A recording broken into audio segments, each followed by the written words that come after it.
So, I am a doctor, trained as largely as a psychiatrist, but as you said, I am a neuropsychopharmacologist, and that is someone that studies the effects of pharmacology on the brain. Why do I do that? Because the brain is a chemical organ.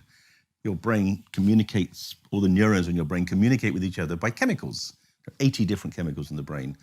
And in order to understand the brain, you have to understand the chemicals. And to understand the chemicals, you have to use drugs to manipulate them. So as part of my work and my research, I think I've achieved something that's rather special. I think I have administered more different kinds of drugs to human beings than anyone alive. Pretty much every class of drug that has ever been given to someone to change the brain, I've given. And so I know quite a lot about drugs in the brain. And that's why the government, 20 years ago, asked me to join them to advise them on drug policy, because I was an expert on drugs. But after 10 years of doing research on the harms of drugs, I came to the conclusion, which wasn't surprising, I suppose, that current drug policy and the current drug laws weren't based on evidence. And then I started saying that publicly, and they didn't like that, so they sacked me. That is so funny. But look, what a lot of people don't know the actual scientific evidence. I suppose there'll be things lots of us don't know. Can you talk to us about which drugs are actually harmful, including the legal and illegal ones, and which drugs are less harmful than others, so we can kind of get a picture of, if everything was allowed to be taken, which drugs would be doing the most damage and which would be the safest? Sure. Well, we did a very, very systematic analysis. There are 16 ways in which drugs can harm you. Wow. There are 9 harms to the user, and they range from killing you as soon as you take it, like fentanyl, or making you go slightly crazy, perhaps like a psychedelic. And then there are 7 harms to society.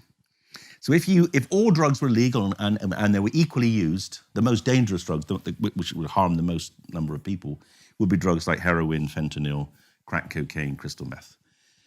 But then quite soon after, you'd come to alcohol. Alcohol is about the 5th or 6th most harmful drug to the user.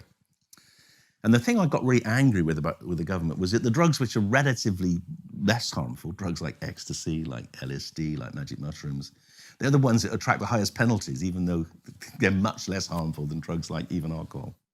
You say that. I'm going to ask you this question, and I've wanted to ask it to you for a very long time. So when I started in comedy, I was a fan of Bill Hicks, the comedian. And when he used to have this routine about, have you ever noticed it's the drugs that do the least for you that are legal? The ones that get you to question, to push back, to think for yourselves are made illegal. Do you agree with that? Totally. He's a genius. He was a genius. Absolutely, completely on track. The drugs that make you question the establishment, question your governments, drugs like psychedelics, they were banned. LSD was banned because people were questioning the war in Vietnam. And because at that time, as is still the case today, the only response of Western governments to drugs is to ban them, they got banned. It didn't affect people using them, but it absolutely hammered people like me who want to research them and who want to use them as therapies. And why is it that we just can't have a very simple, rational discussion about this without it invoking people getting very angry, upset, blanket bans, which have been proven time and time again not to work? Yeah, that's a really interesting question. Why can't we have a rational discussion? It's because I think now it's been so long that we've been lying about the harms of drugs. That people, even people who kind of know intellectually that they are the relative harms of lie, the drugs that are banned because of lies, even the people that know the truth kind of feel uncomfortable about telling the truth.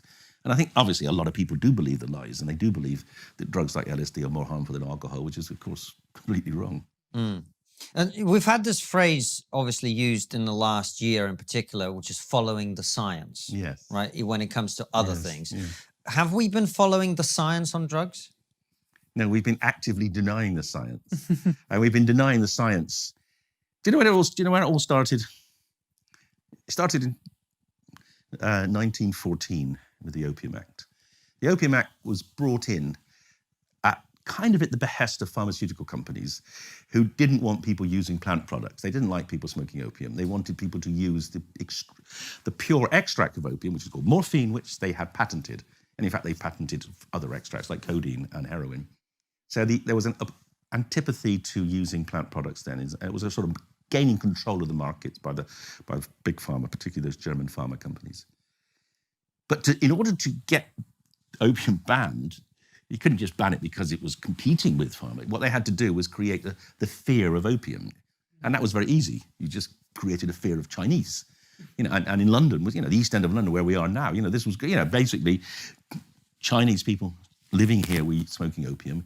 And they would create, hysteria was created about them being evil people, and they were corrupting them, particularly young women, getting them smoking opium. And so the fear, it was generated around Chinese people smoking opium, both in here and in the States, to get opium banned. That was the beginning of it. And then it rolled on. Then the biggest sea change came with the Prohibition of America, of alcohol in America. And that was driven by very puritanical individuals, lobby groups. And they were concerned, quite understandably concerned, about the damage that alcohol was doing to families. So rather than have a rational policy to alcohol, which would be through taxation and limiting access, they banned it. And it wasn't just America, Sweden, Norway, Finland also banned alcohol. We nearly did in this country. People don't realize I think it was in the 1923 election, Winston Churchill stood in Dundee against the temperance candidate. And the temperance candidate beat Churchill by, I think, about 15,000 votes. So there was a huge international pressure to ban alcohol. Anyway, the Americans succumbed, alcohol got banned. What happened? Well, hell let loose. Organized crime rose because people like alcohol and people weren't prepared to give it up just to possibly protect, the families that were being damaged. Anyway, what's that got to do with modern drugs? Well, what happened was in 1932, I think, or 33, the Prohibition Act got repealed. But at that point, because Prohibition was so corrupting of the police, every policeman in America was on the take from speakeasies, because every street corner had a speakeasy. You're underground, you get your booze. So the police were all corrupt. So the American government created a special army, which we now call the Drug Enforcement Agency, to fight the mafia and to try to stop people using alcohol. And that ended up being about 35,000 people, run by a man called Harry Anslinger. And suddenly one day, he knew that alcohol was going to be legal, so he couldn't be fighting alcohol anymore. He'd lose his job, all his men would lose his job. So what did he do? He created a new monster, which was cannabis. And he changed the name from cannabis to marijuana, because it's Mexican. And then he started the classic process that all governments do when they want to ban a drug. They associate it with some other group, in this case the Mexicans, and then the same stories. The stories we had about the Chinese corrupting white people became the Mexicans were corrupting white people. And the Mexicans were coming into America and selling cannabis, and young men were going crazy and they were killing their mothers, etc. So he created a hysteria about cannabis. But worse than that, he persuaded the rest of the world to be hysterical about cannabis. And in 1934, the League of Nations, which America wasn't even part of, banned cannabis effectively worldwide. And that really started the whole chain reaction of just keep banning any drug you don't like until we got to the 1968 war on drugs with Nixon, where he just went right over the top in order to get elected.